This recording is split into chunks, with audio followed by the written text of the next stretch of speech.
اللہ کا کلام ہونے کے باوجود، اس کا قانون ہونے کے باوجود، اگر ہم لوگوں کے بنائے ہوئے طریقے پر، لوگوں کی بنائی ہوئی رسم و ریت پر اگر ہم عمل کریں گے، کل خدا کے سامنے کیا پیش کریں گے؟ یعنی اللہ کا قانون کچھ اور کہتا ہے، ہم کچھ اور کرتے ہیں۔ ہم نے جن رہبروں پر اعتبار کیا، کیا ہم نے قرآن پاک کے ذریعے انہیں پہچاننے کی کوشش کی؟ اللہ تعالیٰ فرماتا ہے کہ کچھ لوگ ایسے ہیں جو خدا کی جو محبت رکھنا ضروری ہے، خدا سے جو ڈرنا ضروری ہے، وہ خدا کے مقابلے میں کسی اور سے زیادہ کر رہے ہیں۔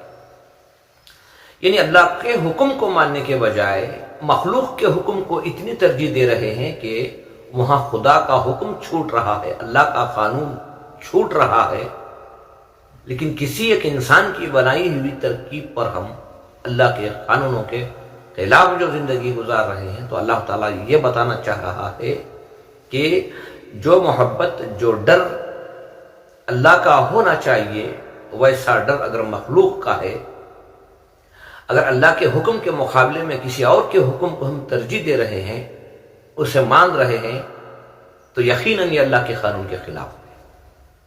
کب سمجھیں گے؟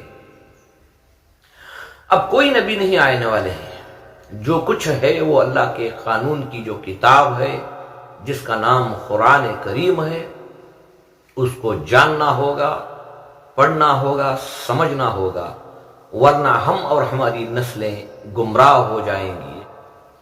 جس مالک نے ہمیں دنیا میں بھیجا، جس مالک نے ہمارے لیے کوئی قانون بنایا، ہم اگر اس کے قانون کو نہیں پہچانیں گے تو زندگی گزارنے کا کیا مقصد ہے؟ بندگی کا کیا مقصد ہے؟ زندگی ختم ہونے والی ہے۔ یقیناً یہ بات یاد رکھو میرے بھائیو، اللہ سبحانہ وتعالیٰ کل قیامت کے روز ہماری زندگی کے جو اعمال ہیں، ان اعمالوں کو اس کے قانونوں کے مطابق اور رسول پاک صلی اللہ علیہ وسلم کے طریقے کے مطابق چیک کیا جائے گا۔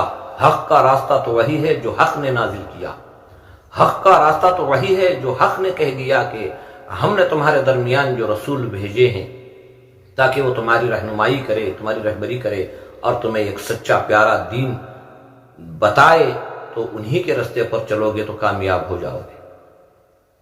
بہت کم وقت بچا ہے، غور کر لو، سمجھ لو، تاکہ ہمیں اور ہماری آنے والی نسلوں کو آنے والے ایک بہت بڑے عذاب سے چھٹکارا مل جائے۔